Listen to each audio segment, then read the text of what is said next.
Well, good morning and welcome to day 31 of my weight loss journey. We made it through month number 1. It's already gone, which is crazy to think about. And in today's video, I'm going to be doing a retrospective on how this first month of weight loss has gone. The ups, the downs, what went well, what I could improve on.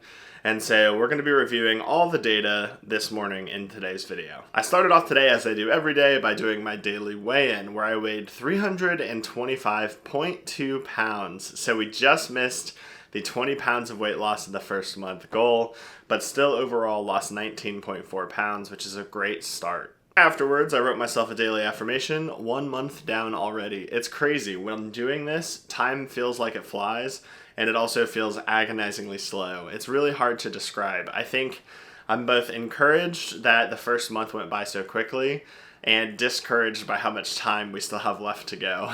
And then I took my progress pictures, which we're going to be reviewing a little bit later with the first day of progress pictures, to see if we notice any changes in my body. Aside from that, the only main goal for the day is to figure out what I'm going to do for my meal prep going into the next week. I have one more protein pancake bowl to get through today, and then I'm pretty much out of groceries other than my pasta and stuff, which I'll eat later today. So I'll take you guys with me as I'm kind of planning that out as we look at the macros, because one of my goals for month number 2 is to eat a lot cleaner. And then as far as exercise goes, today is going to be the first day that I am fully embracing the rest day. So I still want to get my 10,000 steps today.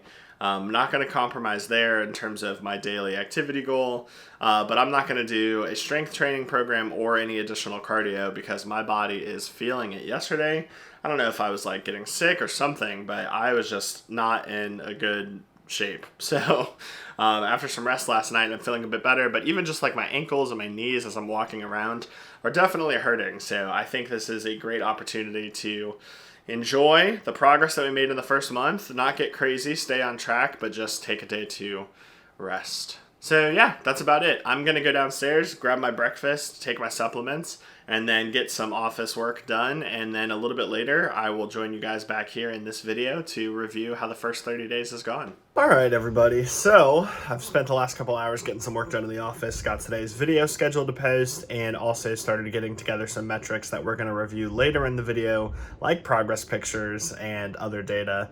But before it gets too late into the day and before I lose motivation, I want to go get my daily steps done. So I'm going to take things slow because, again, I'm kind of banged up today. But going to enjoy a nice stroll on the treadmill and listen to some music. And hopefully we'll get that over with, and then we can come home and shower, eat some lunch, and get into the recap for the first month. All right, guys, so I made it to the clubhouse in my neighborhood where the gym's at to get my steps in, but I brought my water with me today because the first thing I wanted to talk about in regards to my weight loss in the first 30 days is hydration. Inevitably, if you search online how to lose weight, you'll find lots of sources talking about how important water is and how hydration can help you to burn fat and lose weight. Personally, I didn't do a very good job of this in the first 30 days. While it's true I drank more water than I otherwise would have before starting this journey, I also drank a lot of diet soda and zero sugar energy drinks. And while I don't personally have anything against diet soda, I kind of regard it as neutral. It's not that bad for you. It doesn't do anything necessarily great for you. I have a control issue, and I will drink tons and tons of diet soda, which lowers the amount of overall water that I'm consuming. And before you comment, there's water in diet soda, I know. But just personally, I've made the choice that I'd like to be consuming a lot more water to make sure that I'm hydrated, especially considering all the rigorous exercise that I'm doing in a single day. So while I don't have a means of measuring my water consumption, I do know that I drank a lot more than I otherwise would have, and for the most part was pretty disciplined. But for month number 2, I'm really going to focus and prioritize drinking as much water as possible. I know that there was times when I was weary of what my weigh-in the next day would be where I was tempted to not drink water because I knew it would impact my weight, which is ridiculous. Like, there's so many risks of being dehydrated and so many benefits to drinking more water that I shouldn't even be considering my daily weigh-ins in that decision at all. So clearly, we need to get on it. As for limiting my diet soda consumption, I think my plan for now is going to be only drinking soda or diet soda while I'm out eating at a restaurant if I feel like I need it. So not keeping it in the home, limiting it to just whenever I'm out and about and eating out at a restaurant anyways. I think will be a huge help in terms of limiting how much I'm drinking. But it's time to knock out those 10,000 steps. All right, everyone, just got my steps done. It is time to go home. Which brings me to my next topic of walking. When I set out to lose weight on this journey, I made a goal for myself to walk 10,000 steps every single day with no exception. There's nothing magical about this number, and yet when you look online, you see it everywhere. When in reality, 10,000 steps a day is just a way to get you to move more. And walking is generally considered the easiest and most accessible form of cardio. Well, after 30 days, I'm happy to announce that not only did I meet my goal, but I surpassed it, averaging 13,000 steps a day for the last 30 days. What's crazy is when you go back and look at how many steps a day I used to average before starting this weight loss journey, it was anywhere between 3,500 and 4,500 steps, which should go on to show you how sedentary my life was before being intentional about my exercise. I basically just took what I used to do every day and added an intentional 10,000 steps on top of it. So I am really proud of myself for sticking to that goal and plan to maintain those steps moving forward. But now I'm almost embarrassed to show you guys what I'm eating today,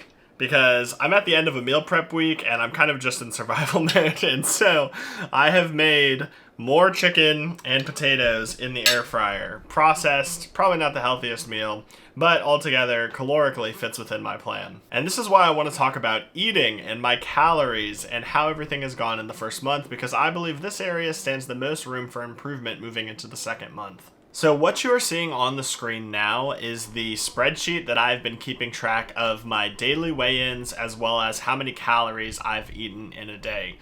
And what you'll notice is that most days I have come underneath my daily caloric intake goal, which is currently 2,200 calories a day. Now, the reason I chose that number is I actually went to a facility to get an RMR test done, which tells me about how many calories my body burns at rest. Meaning, if I were to wake up, lay in bed all day, not move, not walk around, my body burns approximately 2,800 calories. So, by taking that into account and setting my caloric intake to 2,200, I'm creating a 600 calorie deficit and then able to add on top whatever I'm able to burn off through exercise during the day as well. Let me be the first person to tell you that this is a pretty extreme calorie deficit, but it's not something where I feel like I'm starving myself or unable to reach my other goals of building muscle and accomplishing body recomposition. And believe it or not, most days I actually have a difficult time even getting to the 2,200 calories. So I don't think for month number 2 that there needs to be any adjustment made to how many calories I eat in a day. However, I do think that where I'm getting these calories from desperately needs to change. On this channel, you guys have seen me eat Panera and McDonald's and Taco Bell and sushi and all sorts of various meals that I wouldn't necessarily consider healthy.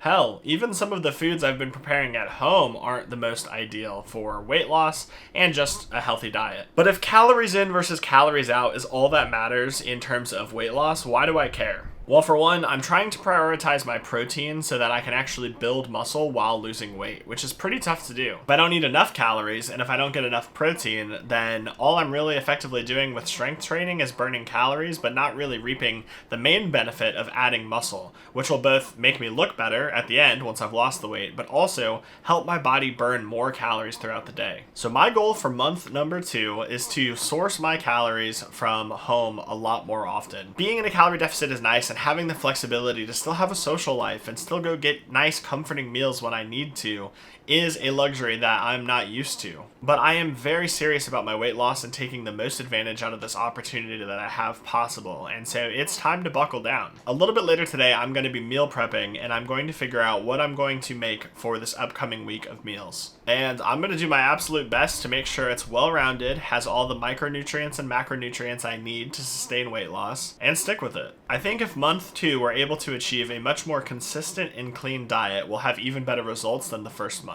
Okay guys, evening update. We just got back from the grocery store where I got groceries to do my meal prep for the next week. I'm not actually going to be prepping until tomorrow though, but what I do have to do is, I'm trying to show you guys, I have a rotisserie chicken here that I need to shred up while it's hot because I'm going to be using that in pasta salads this week. And then I also got a sub for my dinner today. So I'm going to end the day with about 2,100 calories. Which is why I got the sub while we were out. But that is the update. Just got back from the grocery store. Meal prep this week is going to be awesome. Stay tuned for tomorrow's video where we'll talk about what I'm eating. I mean, when it comes to the exercise that I've been doing so far, I'm really proud of how consistent we've been, but it's been all over the place. If you've been on the channel for a while, you guys have seen me doing my strength training with this Tonal home gym, which I absolutely love.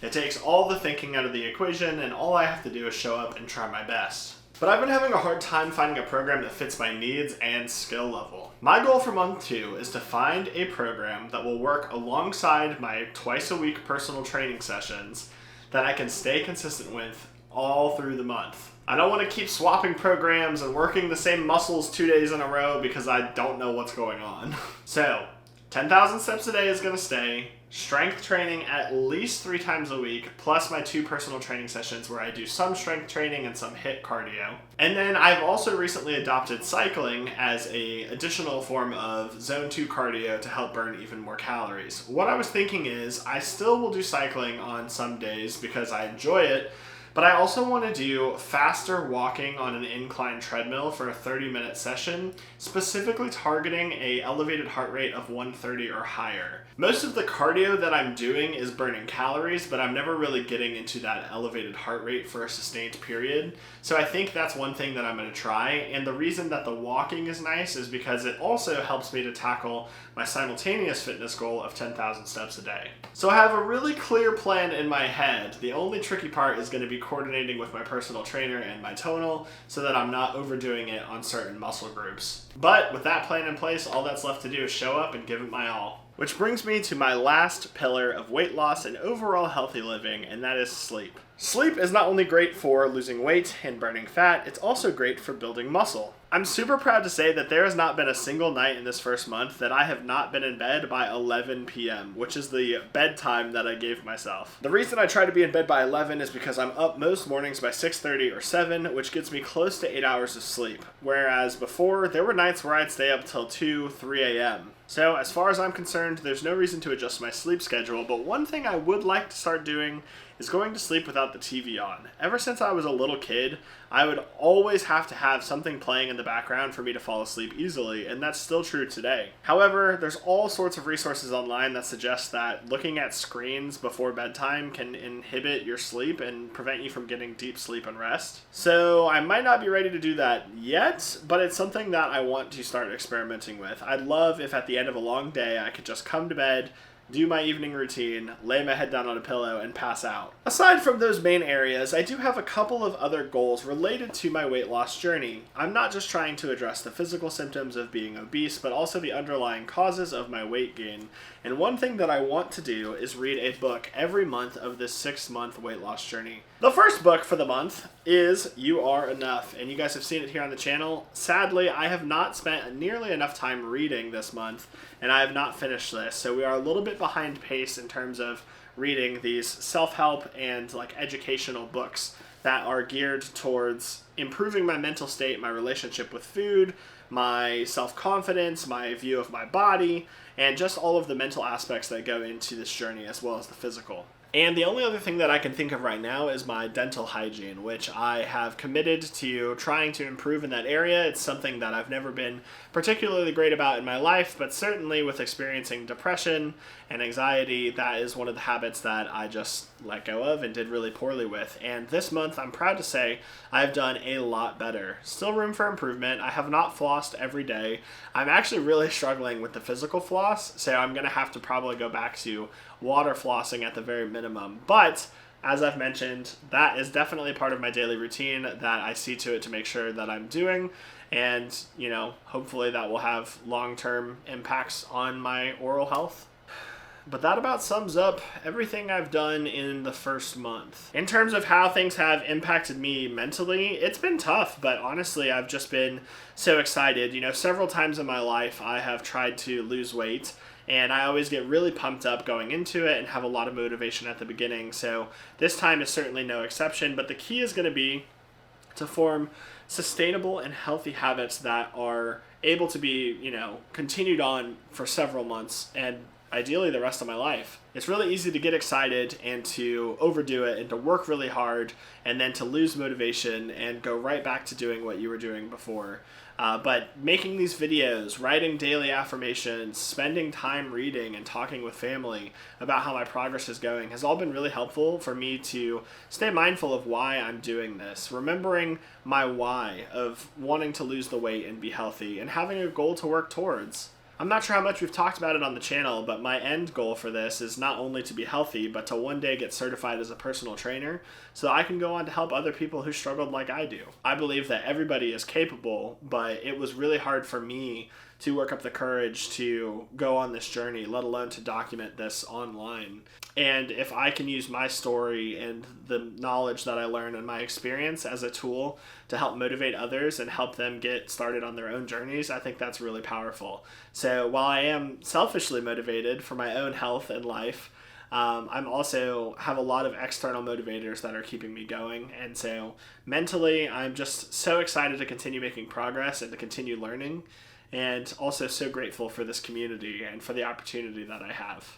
So overall, that's a great recap of how the first month went. We got very close to our goal of 20 pounds in the first month with lots of areas for improvement.